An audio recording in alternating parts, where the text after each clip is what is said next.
जैसे I love, मैं प्यार करता हूँ, अरे किसको करता है तू प्यार, तो पता तो होना चाहिए कि शीला को करता हूँ, तो शीला तो छुपी हुई है उसमें, ठीक है। आ रहा मजा बेटा, प्यार के चक्कर में पढ़ना बहुत बेकार चीज है ना, लव इज ब्लाइंड, छोड़ो उसको। तो आज का टॉपिक बड़ा इंटरेस्टिंग होने वाला है, एक्टिव पैसिव वॉइस, जो हर एक एग्जाम में आता है, चाहे एकेडमिक हो चाहे कॉम्पिटिटिव हो। तो एक्टिव पैसिव वॉइस में पढ़ना क्या है, क्या कंटेंट है आपका, बेसिक टू एडवांस जानेंगे। तो आइए जानते हैं एक्टिव पैसिव वॉइस में आपको क्या क्या पढ़ना है। सबसे पहले आपको यह सीखना है कि क्या होता है पैसिव वॉइस और एक्टिव वॉइस, और फिर उसके बाद में कि पहचानते कैसे हैं, identification of passive voice, passive voice को कैसे पहचानते हैं, एक्टिव वॉइस को कैसे पहचानते हैं, किन किन चीजों का पैसिव वॉइस नहीं बनता है ये भी जानेंगे। फिर जानेंगे कि टेंसेस के पैसिव वॉइस कैसे कन्वर्ट होते हैं, ठीक। फिर पीडब्ल्यूए पढ़ेंगे, नया शब्द है पीडब्ल्यूए, पैसिव विदाउट एजेंट, ठीक है, इसके भी पैसिव कैसे बनते हैं ये जानेंगे। फिर जानेंगे मॉडल वर्ब के पैसिव वॉइस कैसे बनाते हैं। फिर मोस्ट इंपोर्टेंट जो कि एग्जाम में आता है, वर्ब प्लस फिक्स प्रपोजिशन भी पढ़ेंगे। अब नेक्स्ट इन्फिनेटिव भी जानेंगे कि इन्फिनेटिव से कैसे हमारे पैसिव वॉइस बनते हैं। जिरंड भी पढ़ेंगे, ठीक है, जिरंड से कैसे हम पैसिव बनाते हैं। इंपेरेटिव सेंटेंसेस के कैसे पैसिव बनते हैं। सब्जेक्ट प्लस से, believe, think, regard plus object plus that clause वाला भी हम देखेंगे कि इससे पैसिव कैसे बनते हैं। Subject plus smell, taste, feel plus adjective से भी पैसिव वॉइस कैसे बनाया जाता है ये भी जानेंगे।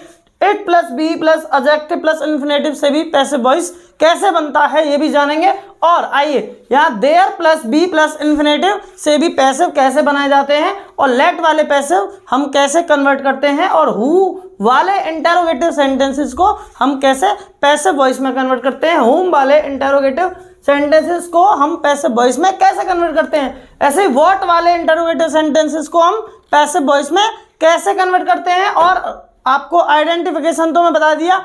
तो बेटा यहाँ जो ये कंटेंट है ये बेसिक टू एडवांस चीज है, एक भी चीज नहीं छोड़ी जो हमारे एग्जाम में आती हो, ठीक है। समझ में आया ना अच्छे तरीके से, इज दैट क्लियर। तो वन बाय वन हम चीजों को समझेंगे बेसिक टू एडवांस। तो प्यारे बच्चों, एक्टिव पैसिव वॉइस पढ़ने से पहले एक चीज डिस्कस कर लेते हैं। ये वीडियो बहुत लेंदी होने वाली है और इस वीडियो में मैं कुछ भी नहीं छोड़ रहा हूं जो एक्टिव पैसिव वॉइस में आता है, ठीक है। आपको शुरू से लेकर एंड तक पूरी वॉच करनी है, तभी आपको सारे कॉन्सेप्ट समझ में आएंगे।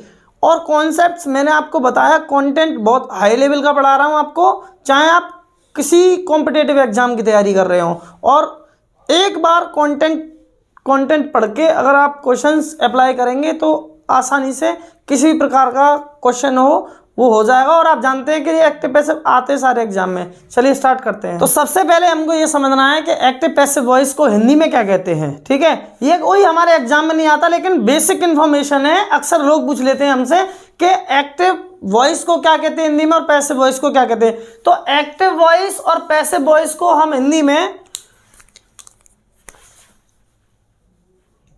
कृतवाच्य, क्रमवाच्य, क्या बोलते हैं, कृतवाच्य और क्रमवाच्य, ठीक है।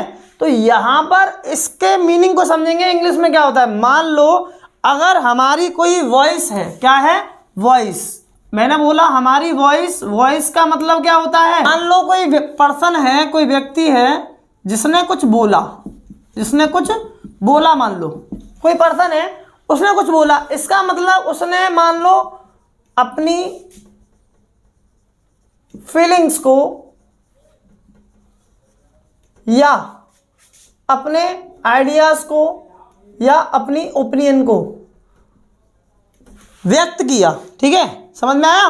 तो आपको पता है व्यक्त कैसे करेगा, कोई वाक्य बोलकर ही करेगा, है ना। तो यहां पर वॉइस में सबसे पहले मैंने माना उसने एक सेंटेंस बोला, ठीक है, सेंटेंस बोला उसने। सेंटेंस कैसे बनता है आप जानते हैं, सेंटेंस में क्या आता है, सेंटेंस में आता है हमारा सब्जेक्ट, और सब्जेक्ट के बाद क्या आती है, वर्ब। अब यहां पे थोड़ा सा समझना है कि जो वर्ब है वो हमारा क्या काम करती है, वो हमारे एक्शन को बताती है। किसको बताती है, एक्शन को। और एक्शन जो आपका परफॉर्म हुआ है या एक्शन रिसीव हुआ है।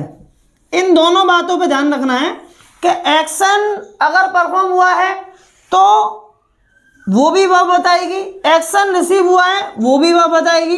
अगर एक्शन परफॉर्म होता है मालिक, उसको हम कहते हैं एक्टिव वॉइस। ठीक है, अगर एक्शन रिसीव होता है उसको कहते हैं पैसिव वॉइस। ठीक है, कुल मिलाकर बात क्या है? कुल मिलाकर बात यह है कि किसी व्यक्ति ने कुछ बोला, ठीक है, उसने अपनी फीलिंग्स या आइडियाज या इमोशंस आपसे शेयर करे, वो इस फॉर्मेट में करे जैसे उसने कुछ स्टेटमेंट बोला होगा, वाक्य बोला होगा। तो सेंटेंस किससे बनता है? 3 चीजों से मिलकर, सब्जेक्ट, वर्ब और ऑब्जेक्ट। ठीक है, तो सब्जेक्ट जो हमारा कर्ता, करने वाला, अभी इस चीज पे डीपली चर्चा करेंगे। और वर्ब क्या हो गई हमारी, जो एक्शन बताती है। एक्शन परफॉर्म हुआ है तो एक्टिव वॉइस हो जाएगा, और एक्शन रिसीव हुआ है तो पैसिव वॉइस हो जाएगा। तो कुल मिलाकर मुझे एक बात समझ में आती है, अगर मैं सब्जेक्ट पर फोकस दूंगा, सब्जेक्ट की बात पर फोकस दूंगा तो वो एक्टिव वॉइस कहलाएगा। अगर मैं ऑब्जेक्ट की बात पर फोकस दूंगा तो वो हमारा क्या कहलाएगा? वो हमारा पैसिव वॉइस कहलाएगा। ठीक है, इस चीज को उदाहरण से समझते हैं। किससे समझते हैं? उदाहरण से। तो हिंदी में मैंने एक सेंटेंस लिखा कि मैं एक कार ठीक करता हूं,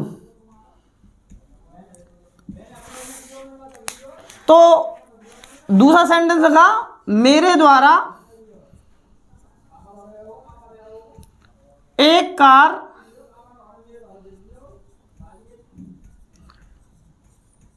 ठीक की जाती है। ठीक है, या फिर एक कार मेरे द्वारा ठीक की जाती है, ऐसे भी कह सकते हैं, कोई दिक्कत नहीं है इसमें, लेकिन चीजों को समझना है। यहां पे बोला मैं एक कार ठीक करता हूं, तो यहां पे पता है कि सब्जेक्ट है, सब्जेक्ट अपने कार पर क्या कर रहा है? फोकस दे रहा है। तो यहां पर ये चीज क्या हो जाएगी? ये हो जाएगी हमारी एक्टिव वॉइस। और मेरे द्वारा कार ठीक की जाती है तो एक्शन रिसीव हो रहा है, तो यहां पर ये क्या हो जाएगा? Passive voice. दोनों चीजें समझ में आई? यहां पर मैंने बोला आई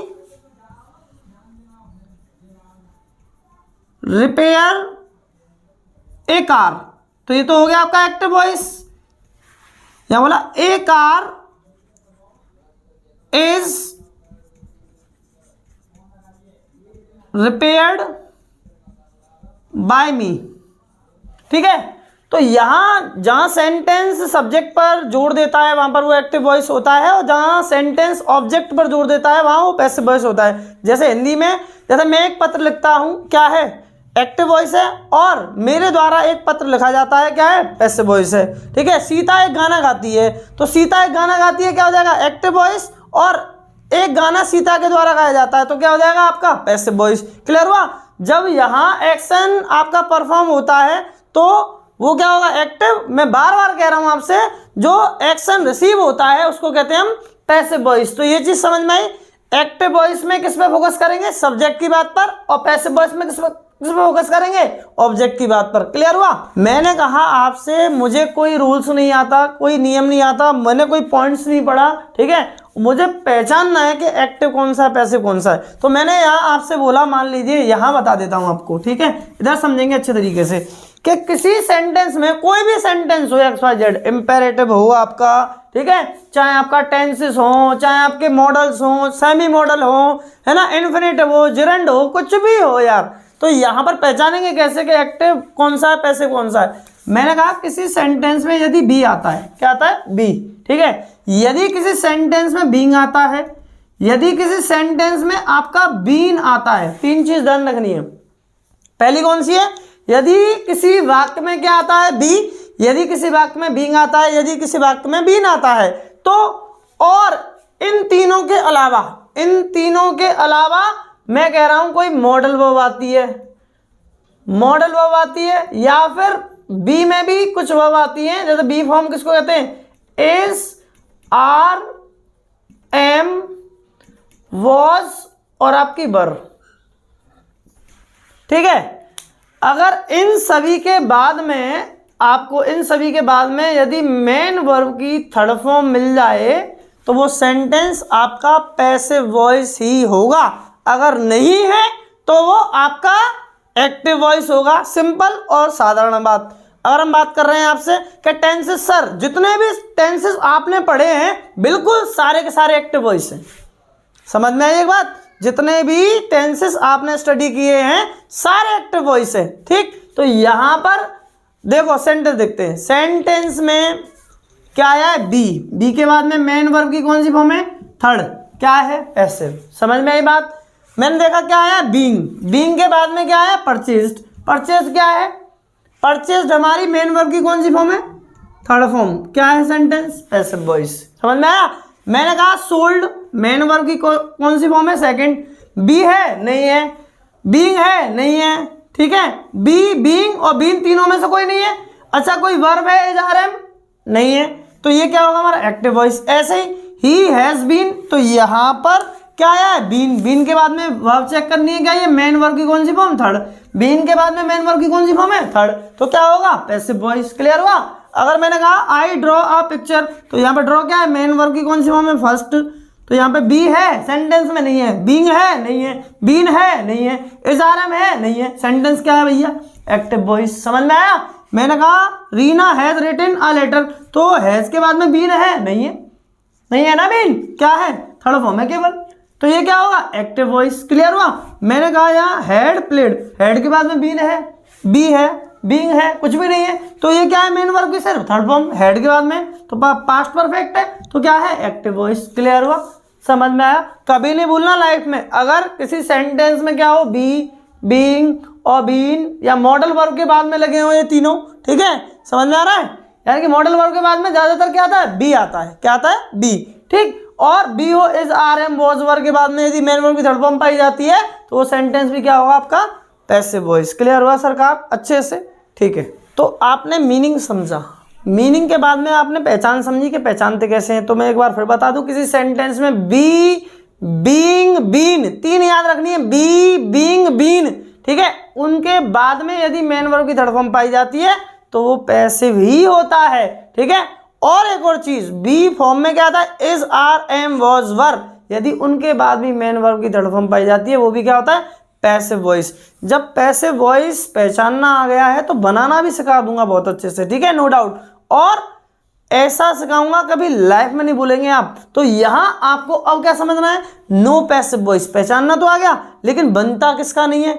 बनाना तो आ जाएगा नॉर्मली, लेकिन आपको ये भी ध्यान रहना चाहिए कि बनता किसका नहीं है। जब ये आ जाएगा कि बनता किसका नहीं है तो हमारे पास में एक ही चीज रह जाएगी कि बनते किस किसके हैं। ठीक है, क्लियर हुआ? जैसे मैंने आपके सामने एक चीज लिखी, मैंने लिखा आपके सामने I am going to school.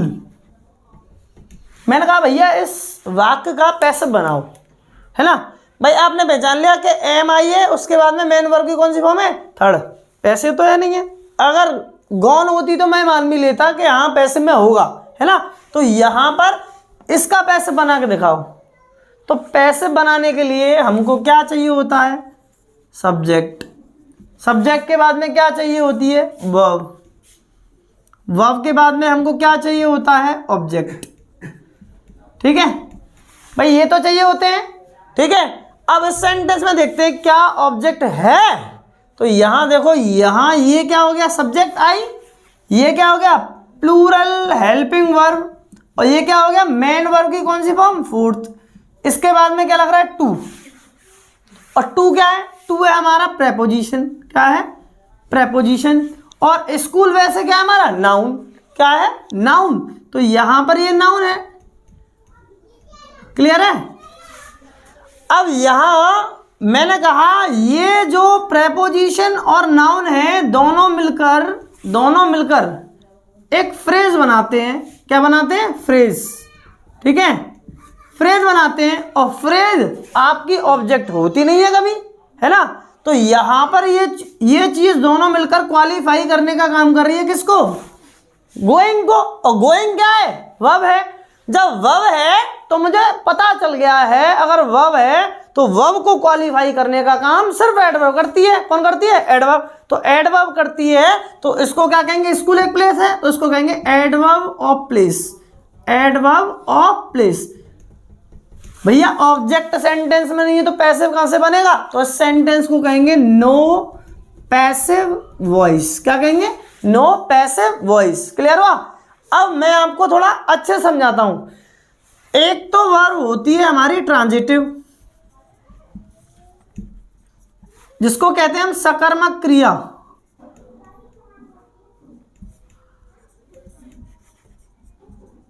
ठीक है?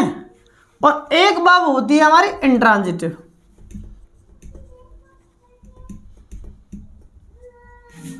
इसको कहते हैं अकर्मक क्रिया।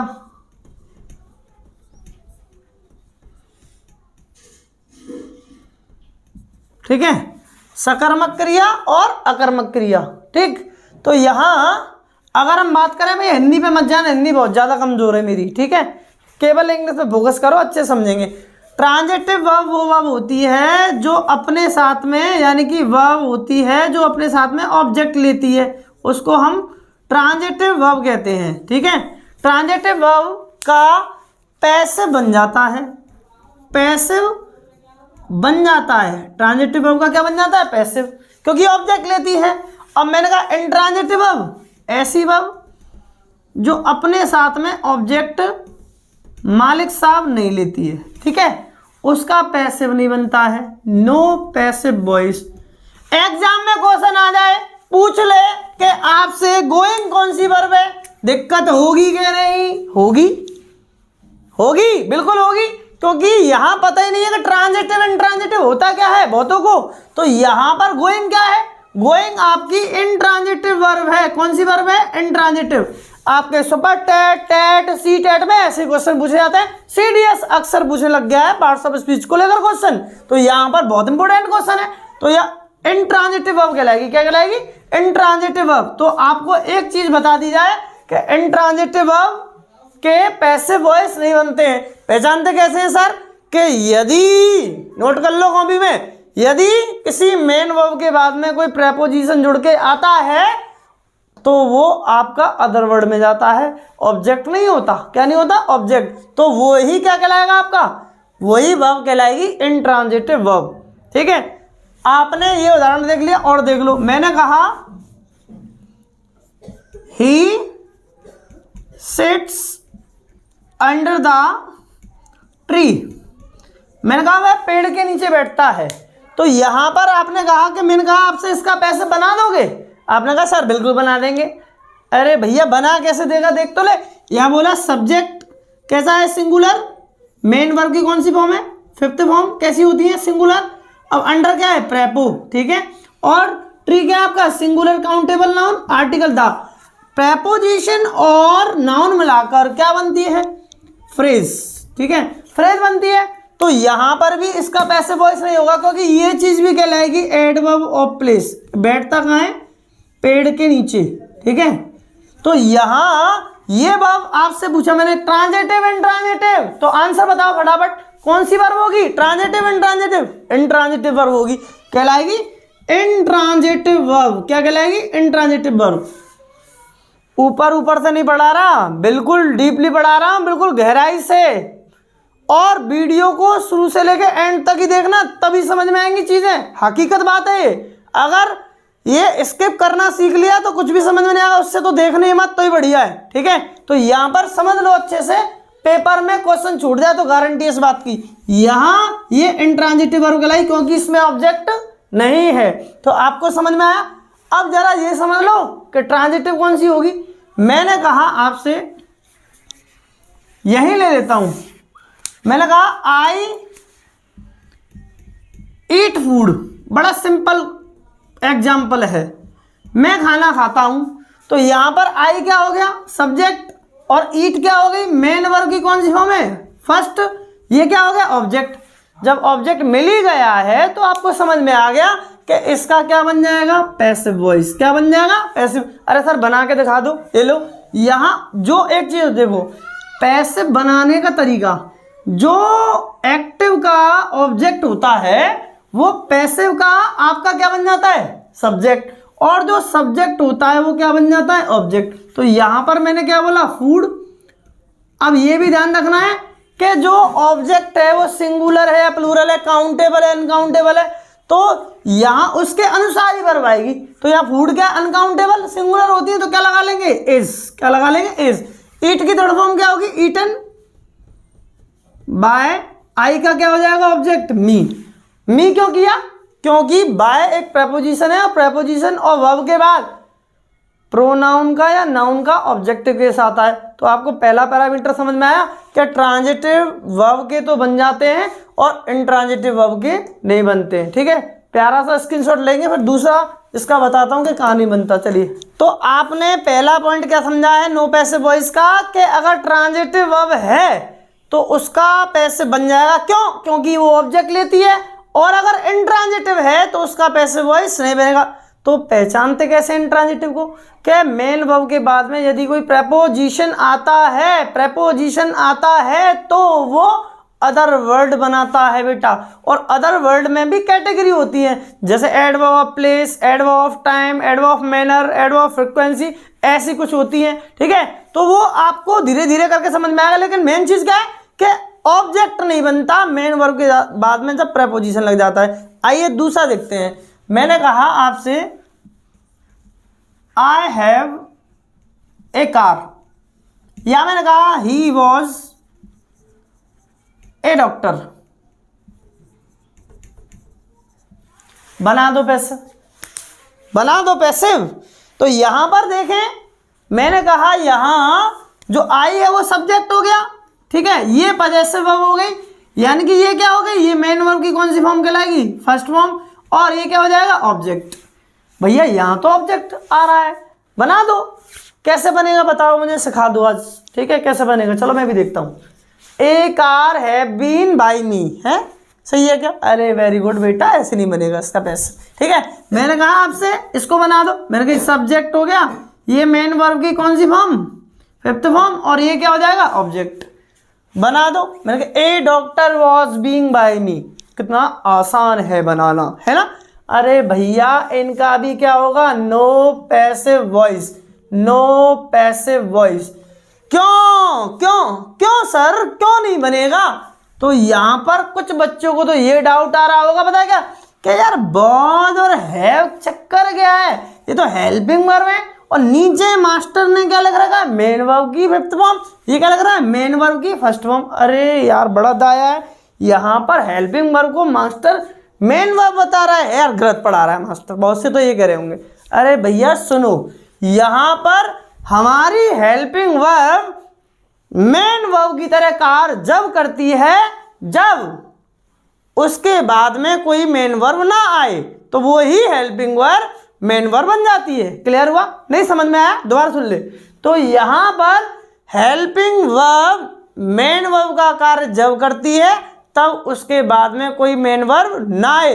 और हमने एक्टिव पैसिव वॉइस के मीनिंग को समझते समय जब ये सुना था, ये समझा था कि हम एक्टिव उसे कहते हैं जब कोई वर्ब एक्शन परफॉर्म कर रही हो, और जब कोई वर्ब एक्शन रिसीव कर रही हो उसको पैसिव कहते हैं, और परफॉर्म कर रही हो तो एक्टिव कहते हैं। यहाँ पे वर्ब एक्शन परफॉर्म ही नहीं कर रही है ना, और ना ही रिसीव कर रही है। यहाँ तो नॉर्मली क्या बता रहा है कि भैया क्या है, यहाँ पर मेरे पास एक कार है, एक्शन हुआ। इस चीज को कहते हैं नॉन एक्शन। क्या कहते हैं? Non action. ठीक है, इस चीज को क्या कहते हैं नॉन एक्शन। केवल आप सामने वाले को बता रहे हो कि मेरे पास एक कार है, एक समय की बात है, एक राजा था, बताया बस, है ना, डिस्कस कर रहे। लेकिन यहां पर एक्शन नहीं है, तो नॉन एक्शन जो वर्ब हमारी रिप्रेजेंट करती है, चाहे उनमें ऑब्जेक्ट हो या अदर वर्ड हो, उनका भी पैसिव वॉइस नहीं बनता है। पॉइंट 2 समझ में आया? पॉइंट 2 क्या है? जब वर्ब नॉन एक्शन बताती है उनका भी पैसिव वॉइस नहीं बनता है। Is that clear? समझ में आया? और नॉन एक्शन कब बताएंगी? नॉन एक्शन कब बताएंगी? नॉन एक्शन जब बताएंगी जब कोई हेल्पिंग वर्ब, बार बार कह रहा हूं, जब कोई हेल्पिंग वर्ब मेन वर्ब की तरह कार्य करती है तो वो हमारी नॉन एक्शन ही बताती है। Is that clear? समझ में आया सबको? दूसरा पॉइंट स्क्रीनशॉट लेंगे फटाफट से, तीसरा पॉइंट समझाता हूँ। हाँ तो एक बार रिकॉल करता हूँ प्लीज। तो पहला पॉइंट क्या बताया था नो पैसिव वॉइस का, कि इंट्रांजिटिव वर्ब का पैसिव वॉइस नहीं बनता है। दूसरा पॉइंट क्या था, नॉन एक्शन जब वर्ब रिप्रेजेंट करती हैं वो उनका भी पैसिव वॉइस नहीं बनता है। तीसरी कंडीशन आप जानते हैं, ये तो आप सभी को रटा पड़ा होगा, कि टेंस हमारे 3 प्रकार के होते हैं, सब जानते हैं, प्रेजेंट, पास्ट, फ्यूचर, सभी के 4-4 पार्ट होते हैं। बच्चे की जबान पर ये चीज है, ठीक है। लेकिन ये कहती है ग्रामर केवल उनमें से 8 का बनता है। कितने का बनता है? 8 का बनता है। लेकिन हुए कितने? 3 चौक 12, 3 चौक 12, 12 हो गए। 12 में से 8 का अगर बनता है तो बचे कितने? 4। 4 का नहीं बनता होगा, 4 का नहीं बनता होगा। तो 4 का नहीं बनता होगा, 4 कौन कौन से सर जी? यहां मैंने आपसे बोला जैसे present perfect continuous, past perfect continuous, future perfect continuous, future continuous. कितने? 4 हैं, गिन लो। 1 2 3 4 के प्रेजेंट पास्ट फ्यूचर के परफेक्ट कॉन्टिन्यूअस का नहीं बनता है और फ्यूचर कॉन्टिन्यूअस का नहीं बनता है। क्लियर हुआ ना? तो यहां पर अगर इसके उदाहरण दूं, मैंने कहा आपसे for example he has been reading a book since morning. तो यहां पर देखो क्या आया है, हैज बीन। प्रेजेंट परफेक्ट में हैज बीन और हैव बीन लगता है, सब जानते हैं, नॉर्मल सी बात है। और इसके बाद में क्या है, मेन वर्ब की कौन सी फॉर्म? फोर्थ। तो क्या है? क्या है? एक्टिव वॉइस है ना। पैसिव वॉइस बना दो सर। अरे बनता नहीं है, बना कहां से दूं? अरे तुम बहुत से तो ऐसे होते हैं, सर पानी है ना, पानी को पानी क्यों कहते हैं सर? अरे भैया जो चीज है ही नहीं है तो हम उसको कैसे बता दें? तो यहां पर ये चीज क्लियर हुई, इसका नहीं बनता है कि हैज बीन। और आप जानते हैं सिंस या फॉर पॉइंट ऑफ टाइम और फॉर का पीरियड ऑफ टाइम, ठीक है। अगर इसी का मालूम करें, जैसे she had been playing football for 2 hours, वह 2 घंटे से फुटबॉल खेल रही थी। तो हैड बीन किस में आता है? पास्ट परफेक्ट कॉन्टिन्यूअस में। इसका भी पैसिव नहीं बनता है। मैंने कहा I shall have been dancing since last night.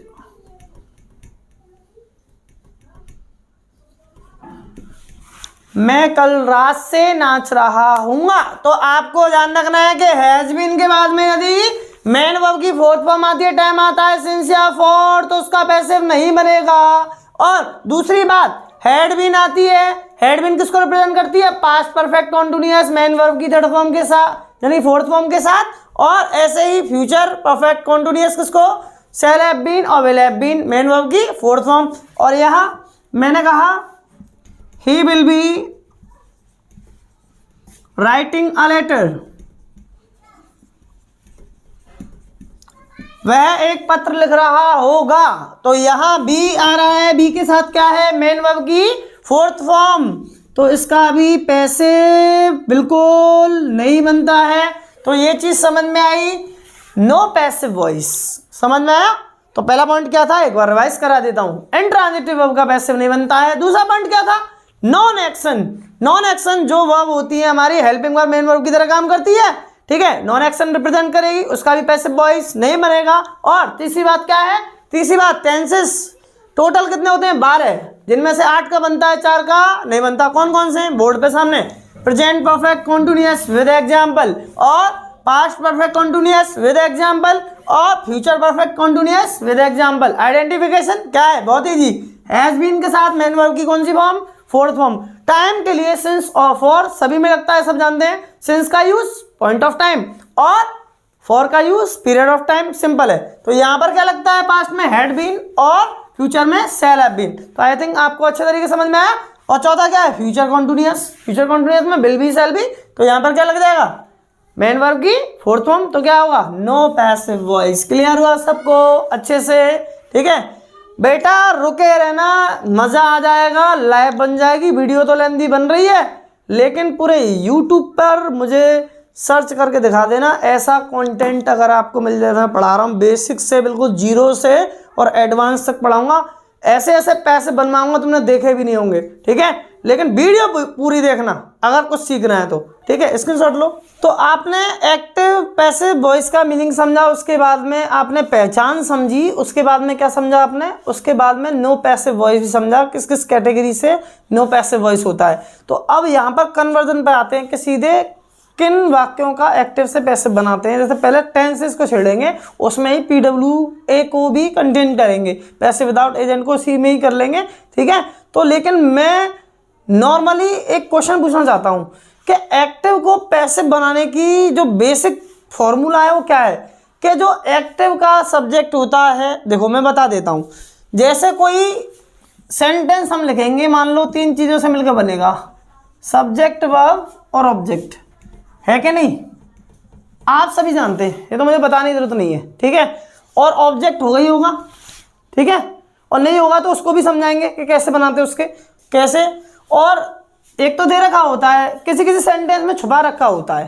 जैसे आई लव, मैं प्यार करता हूँ, अरे किसको करता है तू प्यार, तो पता तो होना चाहिए कि शीला को करता हूँ, तो शीला तो छुपी हुई है उसमें, ठीक है। आ रहा मजा बेटा, प्यार के चक्कर में पढ़ना बहुत बेकार चीज़ है ना, लव इज ब्लाइंड, छोड़ो उसको। तो यहाँ पर ये जो चीज़ है ये हमारी एक्टिव को डिनोट करती है, एक्टिव वॉइस। तो सब जानते हैं, मैं नहीं बता रहा, बहुत सारी वीडियो देख रहे होंगे, बहुत बुकों से पढ़ रखा होगा, लेकिन मैं जो तुमको बताने जा रहा हूँ वो चीज़ समझने वाली है कि जो एक्टिव का ऑब्जेक्ट होता है वो बन जाता है पैसिव का सब्जेक्ट।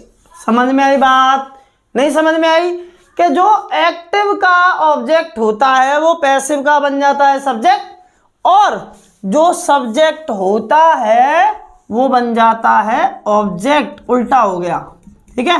इसका मतलब तू हट मैं लगूं, ठीक, समझ में आया। तो यहां पर इसकी जगह पे ये, इसकी जगह पे ये, तो ये चीज क्या होगी, ये चीज हमारी होगी पैसिव वॉइस। क्लियर है। बीच में जो भी कुछ होता है, वर्ब वगैरह, मेन वर्ब की थर्ड फॉर्म, बाय सब जानते हैं, बच्चा बच्चा जानता है, हर एक किताब में लिखा हुआ है। लेकिन आपको ये भी बता दूं कि ये ऑब्जेक्ट मान लो एक्टिव का सिंगुलर था, कैसा था, सिंगुलर, यानी कि एक वचन था, तो आपको पता है क्रिया कैसी आएगी, सिंगुलर आएगी, पक्की बात है। हाँ, अगर मान लो यही ऑब्जेक्ट हमने सब्जेक्ट बनाया, ये प्लूरल था, तो आपको पता है क्रिया कैसी आएगी, प्लूरल। ये चीज समझ में आई। लेकिन ये फर्क नहीं पड़ता है कि सब्जेक्ट प्लूरल था, तो यहां पर ये प्लूरल ऑब्जेक्टिव केस में आएगा।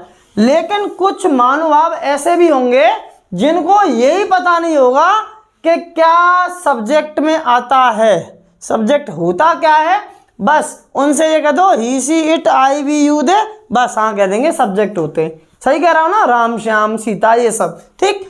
लेकिन यहां पर हम आपको ये बताएंगे कि सब्जेक्ट कौन कौन से होते हैं, सब्जेक्ट को पहचानते कैसे हैं, और उनका ऑब्जेक्ट क्या होता है, और ये भी समझाऊंगा राम श्याम के अलावा कौन कौन सी चीजें हमारी किस में आती हैं, सब्जेक्ट में आती हैं। क्लियर हो रहा है ना सबको। तो ये सीखने वाली चीज है, तो नॉर्मल चीज है कि जो सब्जेक्ट होता है वो ऑब्जेक्ट बन जाता है, जो ऑब्जेक्ट होता है वो सब्जेक्ट हो जाता है। अम्मा से पूछ ली वाली बात, वो भी बता देगी, उसमें पढ़े होंगे, तो नॉर्मल सी बात है यार। तो यहाँ अगर सब्जेक्ट सिंगुलर होगा वर्ब सिंगुलर लगेगी, ये तो सब्जेक्ट वर्ब एग्रीमेंट, नॉर्मल सी बात है। प्लूरल होगा तो वर्ब प्लूरल होगी। लेकिन क्या पता है क्या सब्जेक्ट और क्या ऑब्जेक्ट, नहीं पता, बस बनाने से मतलब है। पैसे बना दिया, हाँ हंस लिए, ओहो माय गॉड पैसे बनाना सीख गया। देखो जहाँ फॉर्मूला में रख दो उसको क्रैमिंग कहते हैं, रट्टाफिकेशन कहते हैं। सीखनी है कोई चीज तो अच्छे से सीखो, नहीं तो सीखो ही मत। ऐसी सीखो तुम्हारे नाती पंती संती भी हो जाए तो वो भी कहेंगे हाँ हमारे बाबा को, पर बाबा को भी एक्टिव से पैसे बनाना आता है। और वो ये भी बताते हैं, पता है क्या, ये सब्जेक्ट कौन कौन सी चीज होती है। मैं तो ये समझ रहा था बाबू भैया he she it I we you they name हमारे सब्जेक्ट होते हैं, लेकिन हमारे बाबा ने बताया अरे जिरंड नाम की कोई भी चीज होती है। मुझे तो लगा करंट सा लग गया हो, जिरंड।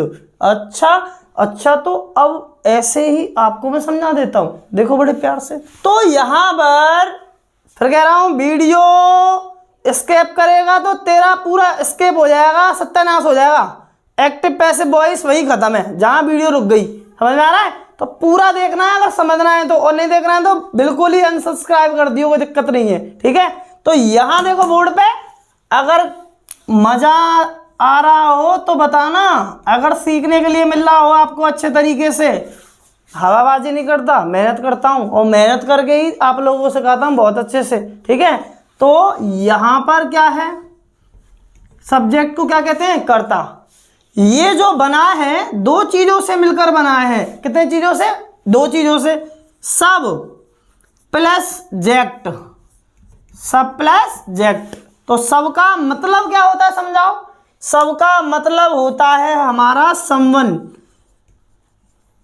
संबंध यानी कि कोई, संबंध तो भैया कोई हो सकता है ना। और जेक्ट क्या है, ये एक लैटिन वर्ड है, यानी कि लैटिन भाषा का शब्द है, ठीक है। और वो शब्द क्या है, वो शब्द है डूअर, ठीक है। इसका मतलब समझाओ, किसी काम को करने वाला, करने वाला, किसी काम को करने वाला हमारा क्या होता है। तो आज आपको पता चला कि सब्जेक्ट क्या होता है। सब्जेक्ट को हिंदी में कर्ता कहते हैं। डेफिनेशन हर एक कोई बच्चा, थर्ड क्लास का बच्चा रट के समझा देगा, लेकिन सब्जेक्ट वास्तव में कैसे बना है वो ये चीज है, सब प्लस जेक्ट। सब का मतलब संबंध, जेक्ट लैटिन भाषा का शब्द, और इसका मतलब क्या होता है डूअर, DOER। दिखाई ना दे रहा हो तो सुन लो, DOER, किसी काम को करने वाला। ये चीज समझ में आई। इस तरीके से हमारा सब्जेक्ट फॉर्म हुआ है। अब बच्चे की अगर पार्ट्स ऑफ स्पीच अच्छी होगी तो वो किसी भी एग्जाम को क्रैक कर सकता है, नो डाउट, ठीक है। तो वहीं से ही हमारा पता चलता है कि कौन कौन सी चीजें हमारी सब्जेक्ट होती हैं। तो आइए देखते हैं फटाफट, चलिए। मेरे प्यारे बच्चों, ये वीडियो लेंदी तो होगी, लेकिन ये तुम्हारा पढ़ने का माइंडसेट बिल्कुल चेंज कर देगी अगर तुम वास्तव में कुछ सीखना चाहते हैं, ठीक है। पढ़ो, अच्छे से पढ़ो, नहीं तो पढ़ो ही मत। यहाँ पर मैंने आपको सब्जेक्ट बताया तो आपको पता चला कि सब्जेक्ट बनता कैसे है ना। और सब्जेक्ट पार्ट्स ऑफ स्पीच में कौन कौन से होते हैं, यहां पर और बता दिया कि सब्जेक्ट और कौन कौन से होते हैं। इधर देख लो और समझ लो। मैंने कहा आपसे नाउन सब्जेक्ट होता है, अभी बताया है, होता है सर। प्रोनाउन सब्जेक्ट होता है, जी होता है, अभी बताया है सर, ठीक है। जिरंड सब्जेक्ट होता है, बिल्कुल होता है सर, अभी बताया है। इन्फिनेटिव सब्जेक्ट होता है। क्लॉज सब्जेक्ट बन सकती है ना, कोई दिक्कत नहीं है। क्लियर हुआ। तो यहां पर आपको ये दोनों तो समझ में आ गए होंगे, नाउन और प्रोनाउन, लेकिन कुछ बच्चों को अभी ये पता नहीं चला होगा जिरंड, इन्फिनेटिव और क्लॉज क्या होती है, ठीक है। तो यहां पर मैंने कहा मेन वर्ब की फर्स्ट फॉर्म में ING लगा दो तो जिरंड बनता है। ए सर जी क्या बात कर रहे हो, मजाक कर रहे हो। आई एम गोइंग जो कोई सब्जेक्ट है, गोइंग वर्ब है, लेकिन बनता कैसे, जैसे बोर्ड पे लिखा देखा होगा, स्मोकिंग इज इंजूरियस, पुराना डायलॉग है, टू हेल्थ। लेकिन कुछ बच्चे हमसे कह रहे थे इंजूरियस नहीं, बेनिफिशियल टू हेल्थ। खूब लगाओ, अच्छा ठीक है, कोई बात नहीं। इन्फिनेटिव क्या होता है, टू प्लस मेन वर्ब की फर्स्ट फॉर्म। कैसे, उदाहरण दे दो। मैंने कहा to sing is an art. केवल मैं आपको ये बता रहा हूं, ये सब्जेक्ट होते हैं डीप में, अपने अपने आप में एक चैप्टर है। क्या है? चैप्टर। इसको कहते क्या है? क्रियावाचक। इसको कहते क्या है? अनंत। ठीक है, इसको क्या कहते हैं? उपवाक्य। क्लॉज क्या होती है? होता तो एक प्रकार का सेंटेंस है, लेकिन ये बताता है कि सेंटेंस में एक फाइनाइट वर्ब अवश्य होनी चाहिए, वो क्लॉज बन जाएगा। बस कहानी खत्म। ठीक है, समझ में आई? ये हमारे सब्जेक्ट होते हैं। क्या होते हैं? सब्जेक्ट। क्लियर हुआ सबको? मेन वर्ब की फर्स्ट फॉर्म प्लस आईएनजी लगने से जर्नड बनता है, और इन्फिनेटिव क्या होता है? टू प्लस मेन वर्ब की फर्स्ट फॉर्म। अपने आप में चैप्टर है, मैं फिर कह रहा हूं अपने आप में चैप्टर है, लेकिन आपको ध्यान रखना है कि ये भी सब्जेक्ट होते हैं। ठीक है, क्लियर हुई ये वाली बात? ये चीज समझ में आई? इन्फिनेटिव और क्लॉज का एग्जांपल और दे देता हूं। जैसे मैंने कहा he said that honesty is the best policy.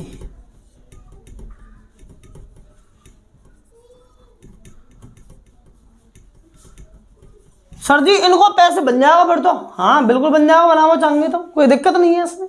तो यहां पर ये हो गई हमारी एक क्लॉज, और ये हो गई हमारी दूसरी क्लॉज। ये प्रिंसिपल क्लॉज है, और ये हमारी कौन सी क्लॉज है? Subordinate clause. क्लियर हुआ? अच्छे समझ में आया कि सब्जेक्ट कौन कौन सी चीजें हो सकती हैं? बोलो क्या मेरे साथ? पहला नाउन, दूसरा प्रोनाउन, तीसरा जरंड, और चौथा इन्फिनेटिव, और पांचवा क्या होगा? क्लॉज।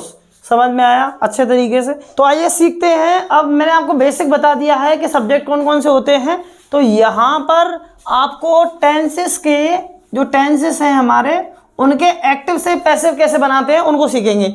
यहाँ पर मैंने मानो आपके लिए रख दिया सब्जेक्ट, और यहाँ रख दिया ऑब्जेक्ट। ठीक है, समझ में आई ये वाली बात? तो सब्जेक्ट क्या होता है? मैंने कहा ही, और ही का ऑब्जेक्ट क्या होता है? हिम। सी का हर। इट का इट। राम नेम है तो राम का राम। मैंने कहा आपको आई का क्या होगा? मी। यू का यू। ठीक है, और वी का अस, और दे का क्या हो जाएगा? देम। सब जानते इस चीज को, लेकिन यहां पर ये आपको भ्रम हो जाएगा। अब देखो क्या कि ये ऑब्जेक्ट भी क्या बन जाते हैं कभी कभी? सब्जेक्ट। अब यहां एक क्वेश्चन तैयार हो गया। ठीक है, अब दुनिया ये जानती है कि ऑब्जेक्ट सब्जेक्ट कैसे बन जाते हैं। सर जी हमें दिखाओ। तो पहले तुम जानते हैं कि इसकी हिंदी क्या होती है? उसे। ठीक है, मैंने कहा इसकी हिंदी क्या होती है? उसे। मैंने कहा इसकी हिंदी क्या होती है? इसे। मैंने कहा राम की हिंदी क्या होती है? राम। तो डेफिनेट है। और यहाँ का मैंने कहा मी क्या हो जाएगा? मुझे। इसको छोड़ देते हैं, इसको छोड़ देना। ठीक है, और यू का क्या हो जाएगा? तुम्हें। मैंने कहा ये क्या हो जाएगा? हमें। देम क्या हो जाएगा? उन्हें। इस तरीके से मैंने आपके सामने एक उदाहरण रखा। यहां उदाहरण रखा, मैंने कहा आई लव का पैसे बना दे। कि सर जी कैसे बना दूं? उसमें तो ऑब्जेक्ट ही नहीं है, बनेगा कैसे? क्यों नहीं बनेगा? यहां पर इसका मतलब है मैं प्यार करता हूं। क्या है? मैं प्यार करता हूं। तो प्यार तो किसी को करता होगा, ऑब्जेक्ट यानी कि छुपा हुआ है, तो ये ट्रांजिटिव वर्ब कहलाएगी। कौन सी वर्ब? ट्रांजिटिव। अब मैं ये भी तो कह सकता हूं कि मुझे प्यार किया जाता है, तो मुझे की अंग्रेजी भी क्या बनेगी? मुझे की अंग्रेजी भी आई बनेगी, मी थोड़ी ना बनेगी। तो इसका जो पैसे बनेगा क्या हो जाएगा? I am loved. क्या कर? I am loved. क्लियर हुआ? अगर ऐसे बना के दे दे और हमसे कहे कि इसका एक्ट बनाओ, इसका मतलब तो मुझे प्यार किया जाता है, तो मैं कहता हूँ मुझे तो कोई भी प्यार कर सकता है, तो इसको मैं ऐसे ही बना सकता हूं, समवन लव्स मी। मजा आएगा, मजाक नहीं कर रहा। वीडियो को देखते रहना, बने रहना, आपको अच्छे तरीके से समझ में आएगा। तो ये क्या हो गया आपका? Active voice. ये क्या आपका? Passive voice. ये क्या हो गया? Active voice. ठीक है, तो इसको हम इसी को और इसको दोनों को कहते हैं PWA, पैसिव विदाउट एजेंट। क्या कहते हैं? Passive without agent. मैंने कहा आई हेट, तो आपको पता है घृणा तो किसी को करता होगा, ट्रांजिटिव वर्ब है, ठीक है। पैसिव कैसे बनाएंगे कि मुझसे घृणा की जाती है, तो क्या हो जाएगा, आई एम हेटेड, तो ये क्या बन जाएगा आपका पैसिव। क्लियर हुआ। तो यहाँ मेंटेलिटी ये खत्म होती है कि जरूरी नहीं है बाय आए, जरूरी नहीं है बाय आए मेन वर्ब की तड़पों के बाद में, बिना बाय के भी हम पैसिव वॉइस बना लेते हैं, जिनको क्या कहते हैं, पैसिव विदाउट एजेंट। समझते हैं आइए। तो आपने समझा एक्टिव और पैसिव। जैसे मैं पैसिव विदाउट एजेंट की बात करता हूं, मैंने कहा मैं एक कार ठीक करता हूं, ठीक है, तो यहां पता है मैं क्या होगा, एक्टिव। कार ठीक की जाती है, पैसिव। आम खाया जाता है, पैसिव। सड़कें बनाई जाती हैं, पैसिव। समझ में आ रहा है। फूल तोड़े जाते हैं, पैसिव। क्या इन वाक्यों में पता है कि इन कार्यों को कर कौन रहा है, पता है किसी को, नहीं पता। तो जहां पता नहीं होता सब्जेक्ट का, उसी को क्या कहते हैं, पैसिव विदाउट एजेंट। क्या कहते हैं, पैसिव विदाउट एजेंट। लेकिन मैं आपको बता दूं कि पैसिव विदाउट एजेंट में आता क्या क्या है। पैसिव विदाउट एजेंट PWA में आपके इंडेफिनिट प्रोनाउंस आ जाते हैं।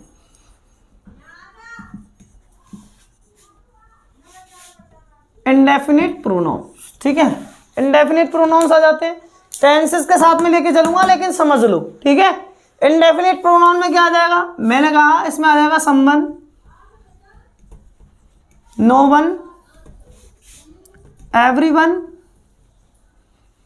Anyone, everybody,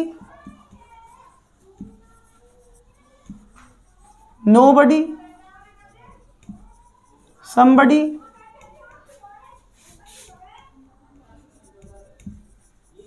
anybody,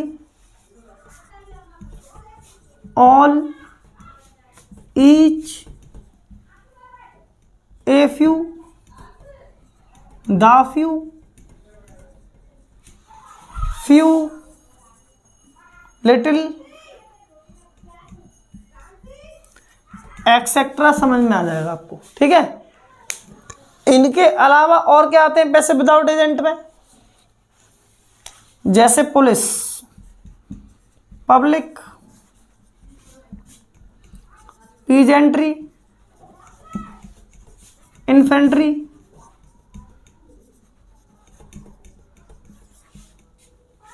government, people, robbers, etcetera. वैसे रॉबर्स को छोड़ के इनको कलेक्टिव नाउन कहते हैं। ये भी क्या है, PWA की कैटेगरी में आते हैं, ठीक है। इनको पैसिव बनाते समय हटा दिया जाता है, ठीक है। तो मैंने कहा आपसे कि ये वो पैसिव विदाउट एजेंट होते हैं जो हमारे वाक्य में पैसिव बनाते समय हटा दिए जाते हैं। कोई हार्ड एंड फास्ट रूल भी नहीं है। अगर एग्जामिनर बाय लगा के 4 ऑप्शन में देता है इन्हें, तो हम लगा देंगे, कोई दिक्कत नहीं, हमें तो बनाने आते हैं। क्लियर हुआ। तो इनको मैं टेंसेस में भी अप्लाई करूंगा, टेंसेस में भी अप्लाई करूंगा अच्छे से। टेंस तो समझेंगे कन्वर्जन, लेकिन इनको भी साथ लेके चलेंगे। क्लियर हुआ। एक तीर से 2 निशाने करेंगे, ठीक। तो आप नोट कर लेंगे इनको, उसके बाद में स्टार्ट करते हैं टेंसेस का कन्वर्जन।